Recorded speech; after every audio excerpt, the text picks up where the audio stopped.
Salve. Romo tolong jelaskan secara detail yang dimaksud dosa menghujat Roh Kudus dan contohnya. Oke, ya. Jadi mungkin pertanyaan seperti ini, mengapa menghujat Roh Kudus itu merupakan dosa yang tidak bisa diampuni dan seperti apa praktik penghujatan terhadap Roh Kudus ya?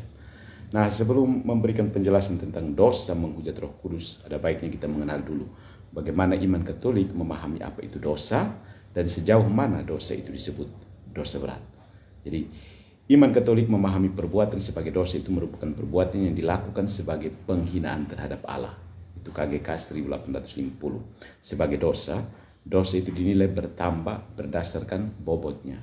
Ya, dosa berat, ada dosa berat dan ada dosa ringan. Ukuran yang dipakai untuk menyatakan berat atau ringannya dosa ini berasal dari sikap manusia terhadap sejauh mana dia menghina Allah. Tahu dan mau. Nah, dosa berat memisahkan kasih di dalam hati manusia oleh satu pelanggaran berat melawan hukum Allah.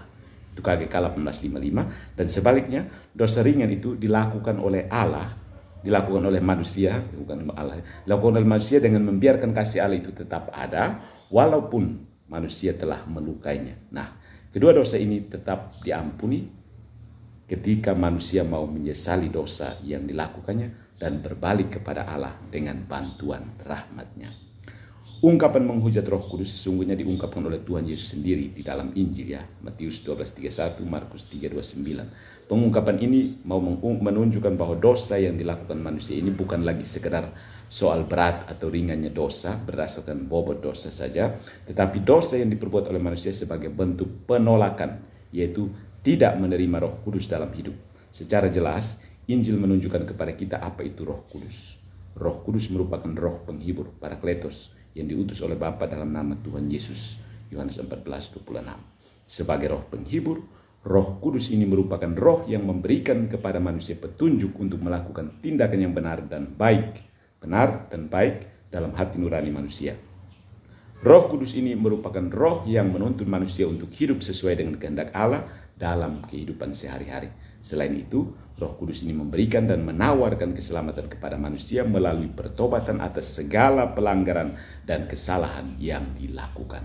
Maka, menghujat Roh Kudus itu sebenarnya berarti manusia melakukan bukan saja penghinaan terhadap Allah, tetapi juga menolak Allah yang hadir dalam diri Roh Kudus. Nah, bagaimana bentuk penghujatan, bentuk konkret penghujatan Roh Kudus ini dalam kehidupan kita?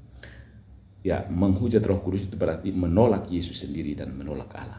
Maka penghujatan terhadap Roh Kudus itu pertama-tama bukan berkata-kata tidak baik akan Roh Kudus atau berkata-kata melawan Yesus, bandingkan Lukas 12:10, tetapi penghujatan ini terjadi ketika seorang itu benar-benar menolak tawaran keselamatan yang diberikan Kristus melalui salibnya untuk menghapus dosa manusia. Nah, ini sesungguhnya merupakan bentuk penolakan kasih Yesus secara total dengan melakukan ketidaktaatan pada Dia. Jikalau kamu mengasihi aku, kamu akan menuruti perintahku. Yohanes bab 14 ayat 15. Penolakan kasih ini dilakukan secara konkret, yaitu ketika seorang sadar akan dosa-dosanya, tetapi tidak mau datang menerima sakramen tobat, yaitu KGK 1864, sebagai buah kasih Allah kepada manusia dalam hidupnya. Tindakan ini sebenarnya merupakan kesombongan dalam diri manusia yang menganggap mampu melakukan segala sesuatu tanpa Tuhan. Dia tidak mau mengasihi Allah, tetapi mengasihi dirinya sendiri dengan ketegaran hati yang sudah beku. Maka orang semacam ini tidak akan pernah mendapatkan ampun selama-lamanya karena telah berbuat dosa kekal. Bandingkan Markus bab 3 ayat 29. Singkatnya, dosa menghujat Roh Kudus artinya kembali melakukan dosa yang sama tanpa kemauan untuk menerima sakramen tobat. Tidak mau bertobat. Ya. Sudah saya hidup buat baik saja, saya berdosa, saya tebus dengan perbuatan baik saja. Tidak mau menerima sakramen tobat.